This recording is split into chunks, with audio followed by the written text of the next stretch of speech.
You can hear the sea. Waves crash against the rocks, and a cold wind whispers through the cliffs of Thermopylae. The air tastes of salt and fear. You stand shoulder to shoulder with 300 men, warriors born from a city that knew no surrender. Your shield feels heavier than ever, your heartbeat louder than the horns in the distance. Somewhere beyond the horizon, an army approaches. Not hundreds, not thousands, but hundreds of thousands.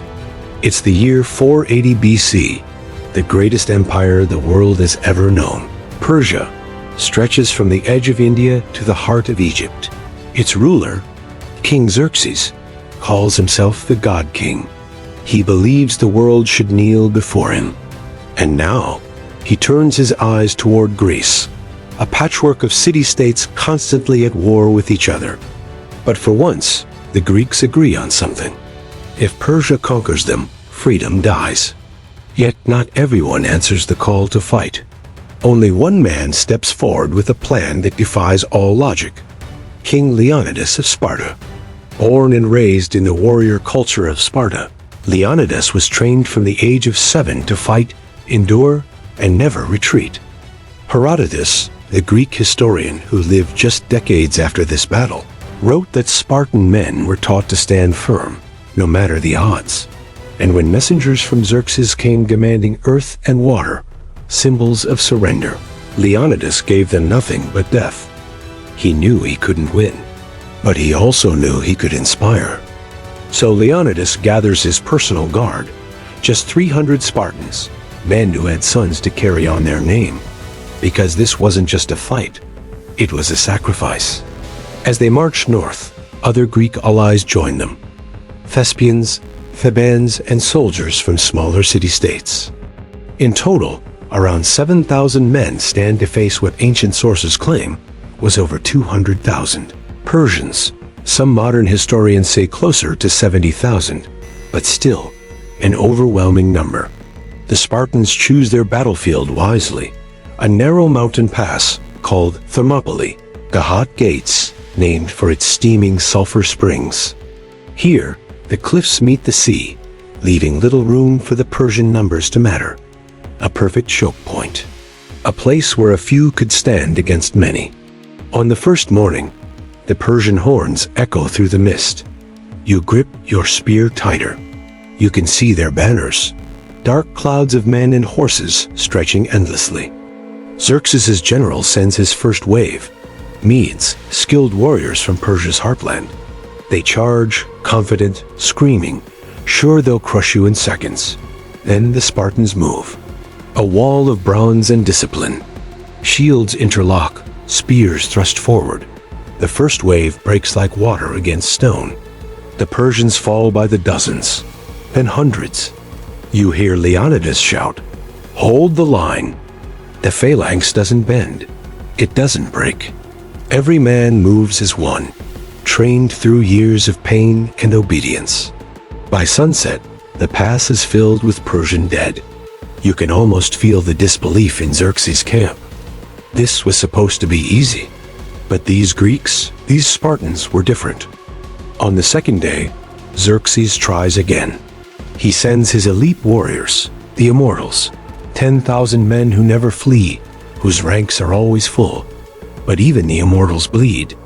The Spartans, rotating their front lines to stay fresh, fight with inhuman precision. You stab, step, shield, thrust, over and over, until your arm burns. Ancient historian Herodotus describes how the narrow terrain turned the Persian advantage into chaos. Their numbers meant nothing here. Only discipline, courage, and steel decided who lived. By the end of that day, the Persians had achieved nothing, and Xerxes begins to doubt his own divinity. But treachery changes everything. A local Greek named Ephialtes, seeking reward, reveals to Xerxes a hidden mountain path that bypasses the pass. Now, the Persians can surround the Spartans. When Leonidas learns of this betrayal, he knows the end has come. He sends away the allies, all except his 300 Spartans, and a few hundred Thespians who choose to stay. They will fight to the last man. buying Greece time to prepare for the next invasion. That night, there is no fear, only silence. You sit by the fire, sharpening your spear. Some men whisper prayers to their gods. Others laugh quietly, as if mocking death itself. Leonidas walks among them, calm, proud. He tells them, "Eat well, for tonight we dine in Hades." At dawn, the sky burns red. You can hear the Persians moving through the mountains, closing in. The horns sound again, louder this time. This is where we fight. This is where they die. The Spartans charge. You collide with the enemy like thunder meeting earth. Spear, sword, shield, each motion an act of defiance. They surround you, arrows darken the sky, and still you fight. There's no retreat, no surrender, just purpose. When Leonidas falls, pierced by countless arrows, his body becomes a symbol. Even Xerxes, standing above the battlefield, is said to have admired his courage. Herodotus wrote that the Spartans fought until their weapons broke, and then they fought with their hands and teeth. It wasn't just battle. It was legend being born in real time. 300 Spartans died that day, but their sacrifice bought Greece something priceless: time. A year later, at the battles of Salamis and Plataea, the Greeks would finally defeat Xerxes and his mighty empire. And historians believe Thermopylae was the spark that united Greece, leading to the birth of Western democracy, art, and philosophy. Modern archaeologists have found weapons, shields, and bones buried in that narrow pass, silent witnesses of what happened there. The exact numbers and details may differ across sources, but one thing remains undeniable. 300 men faced impossible odds and didn't flinch. Their epitaph, carved in stone near the battlefield, still stands today.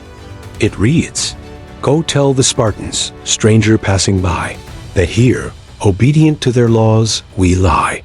And as you stand there, centuries later, feeling the wind from the Aegean Sea on your face, you realize something. They weren't fighting just for Sparta.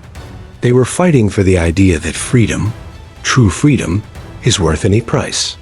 Because courage isn't the absence of fear. It's standing firm when fear becomes all that remains.